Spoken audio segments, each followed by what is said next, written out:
ਪਿਛਲੇ ਕੁਝ ਦਿਨਾਂ ਤੋਂ ਪੰਜਾਬ ਦੀ ਭਗਵੰਤ ਸਿੰਘ ਮਾਨ ਦੀ ਆਮ ਆਦਮੀ ਪਾਰਟੀ ਦੀ ਸਰਕਾਰ ਪੰਜਾਬ ਦੇ ਰਾਜਪਾਲ ਜੋ ਆਪਣੇ ਸੰਵਿਧਾਨਿਕ ਹੱਕ ਦਾ ਇਸਤੇਮਾਲ ਕਰਦੇ ਹੋਏ ਕੁਝ ਜਾਣਕਾਰੀਆਂ ਮੰਗ ਰਹੀ ਸੀ ਪੰਜਾਬ ਸਰਕਾਰ ਤੋਂ, ਸਰਕਾਰ ਉਹ ਨਹੀਂ ਦੇ ਰਹੀ ਸੀ। ਭਾਰਤ ਦੇ ਸੰਵਿਧਾਨ ਦੇ ਆਰਟੀਕਲ 167 ਦੇ ਅਨੁਸਾਰ ਅਗਰ ਰਾਜਪਾਲ ਕਿਸੇ ਸੂਬੇ ਦਾ ਰਾਜਪਾਲ ਸਰਕਾਰ ਤੋਂ ਕੋਈ ਵੀ ਇਨਫੋਰਮੇਸ਼ਨ ਮੰਗਦਾ ਹੈ ਤੇ ਰਾਜਪਾਲ ਨੂੰ ਉਹ ਇਨਫੋਰਮੇਸ਼ਨ ਦੇਣਾ ਸਰਕਾਰ ਦਾ ਫਰਜ਼ ਹੈ। ਤੇ ਬਹੁਤ ਸਾਰੀਆਂ ਜਾਣਕਾਰੀਆਂ ਰਾਜਪਾਲ ਨੇ ਮੰਗੀਆਂ। ਉਹਨਾਂ ਨੇ ਕਿਹਾ ਜੀ ਅਸੀਂ ਤੁਹਾਨੂੰ ਜਵਾਬ ਦੇ ਨਹੀਂ ਹੈਗੇ, ਅਸੀਂ ਤਾਂ 3 ਕਰੋੜ ਲੋਕਾਂ ਨੂੰ ਜਵਾਬ ਦੇ ਹਾਂ, ਅਸੀਂ ਤੇ ਇਲੈਕਟਡ ਨੂੰ ਜਵਾਬ ਦੇ ਹਾਂ, ਸਿਲੈਕਟਡ ਨੂੰ ਜਵਾਬ ਦੇ ਨਹੀਂ ਹੈ। ਇਸ ਤਰ੍ਹਾਂ ਦੀਆਂ ਉਹਨਾਂ ਨੇ ਗੱਲਾਂ ਕੀਤੀਆਂ ਸਨ। ਉਸ ਤੋਂ ਬਾਅਦ ਗਵਰਨਰ ਸਾਹਿਬ ਨੇ ਜਦੋਂ ਬਜਟ ਸੈਸ਼ਨ ਵਾਸਤੇ ਰਿਕਮੈਂਡੇਸ਼ਨ ਗਈ ਤੇ ਗਵਰਨਰ ਸਾਹਿਬ ਨੇ ਮੁੱਖ ਮੰਤਰੀ ਨੂੰ ਚਿੱਠੀ ਲਿਖੀ ਔਰ ਉਹਦੇ 'ਚ ਕਿਹਾ ਕਿ ਵੀ ਜੋ ਮੈਂ ਜਾਣਕਾਰੀਆਂ ਮੰਗੀਆਂ ਨੇ ਉਹ ਜਾਣਕਾਰੀਆਂ ਦਿਓ ਔਰ ਉਸ ਤੋਂ ਬਾਅਦ ਫਿਰ ਮੈਂ ਲੀਗਲ ਐਡਵਾਈਸ ਲੈ ਕੇ ਸੈਸ਼ਨ ਦੇ ਬੁਲਾਉਣ ਬਾਰੇ ਫੈਸਲਾ ਕਰਾਂਗਾ। ਅੱਜ ਦਿਨ ਵਿੱਚ ਰਾਜਪਾਲ ਨੇ ਲੀਗਲ ਓਪੀਨੀਅਨ ਲੈ ਕੇ ਫੈਸਲਾ ਕਰਤਾ ਸੀ ਕਿ ਵਿਧਾਨ ਸਭਾ ਦਾ ਸੈਸ਼ਨ 3 ਮਾਰਚ ਨੂੰ ਜਿਵੇਂ ਸਰਕਾਰ ਨੇ ਪ੍ਰਪੋਜ਼ ਕੀਤਾ ਬੁਲਾਇਆ ਜਾਏ। ਅੱਜ ਸੁਣਵਾਈ ਦੇ ਦੌਰਾਨ ਸ਼੍ਰੀ ਅਭਿਸ਼ੇਕ ਮਨੂ ਸਿੰਘ ਵੀ ਪੰਜਾਬ ਸਰਕਾਰ ਵੱਲੋਂ ਪੇਸ਼ ਹੋਏ, ਸ਼੍ਰੀ ਤੁਸ਼ਾਰ ਮਹਿਤਾ ਤੇ ਮੈਂ ਅਸੀਂ ਦੋਨੋਂ ਗਵਰਨਰ ਸਾਹਿਬ ਵੱਲੋਂ ਪੇਸ਼ ਹੋਏ। ਸੁਪਰੀਮ ਕੋਰਟ ਨੇ ਸਾਰਿਆਂ ਦੀ ਬਹਿਸ ਸੁਣਨ ਤੋਂ ਬਾਅਦ 2-3 ਗੱਲਾਂ ਕਹੀਆਂ। ਡਿਟੇਲ ਆਰਡਰ ਤੇ ਕੱਲ ਆਏਗਾ। ਪਹਿਲੀ ਗੱਲ ਤੇ ਇਹ ਕਹੀ ਹੈ ਕਿ ਆਰਟੀਕਲ 167 ਦੇ ਮੁਤਾਬਕ ਕਿਸੇ ਵੀ ਸੂਬੇ ਦੇ ਗਵਰਨਰ ਨੂੰ ਇਹ ਹੱਕ ਹੈ ਕਿ ਉਹ ਕਿਸੇ ਵੀ ਰਾਜ ਸਰਕਾਰ ਤੋਂ ਕੋਈ ਵੀ ਜਾਣਕਾਰੀ ਮੰਗ ਸਕਦਾ ਹੈ ਔਰ ਅਗਰ ਉਹ ਜਾਣਕਾਰੀ ਮੰਗਦਾ ਹੈ ਤਾਂ ਉਹ ਮੁਹੱਈਆ ਕਰਵਾਉਣੀ ਸੂਬੇ ਦੀ ਸਰਕਾਰ ਦਾ ਫਰਜ਼ ਹੈ।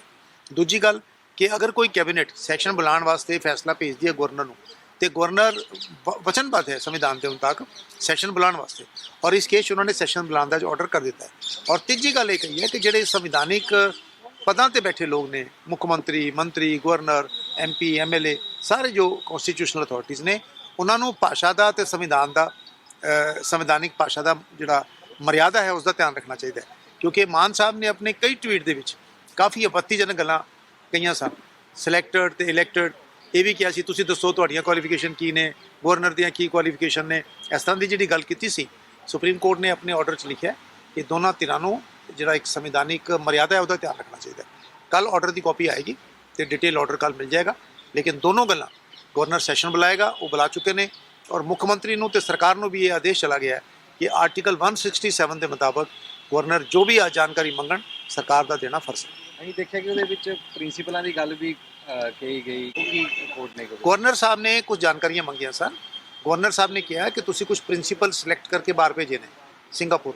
ਇਹ ਦੱਸਿਆ ਜਾਏ ਕਿ ਉਹਨਾਂ ਦੀ ਕੀ ਕੁਆਲੀਫਿਕੇਸ਼ਨ ਸੀ, ਉਹਨਾਂ ਨੂੰ ਕਿਸ ਆਧਾਰ ਤੇ ਭੇਜਿਆ ਗਿਆ, ਕਿੰਨਾ ਖਰਚਾ ਹੋਇਆ ਤੇ ਸਰਕਾਰ ਨੇ ਕਿਹਾ ਕਿ ਅਸੀਂ ਜਵਾਬਦੇਹ ਨਹੀਂ ਹੈ। ਹੁਣ ਅੱਜ ਦੀ ਜਜਮੈਂਟ ਤੋਂ ਬਾਅਦ ਜੋ ਜਾਣਕਾਰੀ ਗਵਰਨਰ ਸਾਹਿਬ ਨੇ ਮੰਗੀ ਹੈ ਜਾਂ ਅੱਗੇ ਨੂੰ ਮੰਗਣਗੇ ਉਹ ਸਰਕਾਰ ਨੂੰ ਗਵਰਨਰ ਸਾਹਿਬ ਨੂੰ ਦੇਣੀ ਪਏਗੀ। सर आखिर खींचतान जो क्यों चलती है पंजाब सरकार और दिल्ली जो पंजाब के राज्यपाल? ऐसा संविधान के मुताबक गवर्नर की तो सरकारों दी जी जिम्मेवारियां ने वो वंडिया हुई ने। आर्टिकल 167 बिल्कुल साफ है कि गवर्नर साहब चाहन जानकारी लै सकते हैं। मुख्यमंत्री का भी फर्ज है कि वो समय समय पर गवर्नर साहब को मिलकर सारी जानकारियां देवे। सरकार इसकी उलंघना कर रही सी और ना केवल उलंघना कर रही सी बल्कि बहुत ही आपत्तिजनक भाषा का इस्तेमाल कर रही सी, बहुत ऑब्जेक्शनेबल। तो उसके कारण ये थोड़ा तनाव पैदा होया। गवर्नर साहब ने जिन्नियां भी चिट्ठियां ने कदे अपनी मर्यादा का उल्लंघन नहीं किया। बहुत ही सिविलाइज्ड वे उन्होंने अपनी गल कही है, बहुत ही सभ्य भाषा उन्होंने गल कही है। लेकिन सरकार के मंत्री, सरकार के MLA, MP बहुत जिमें शब्द का इस्तेमाल करा ऊट पटांग भाषा बोल रही सी, ऑब्जेक्शनेबल भाषा बोल रही सी।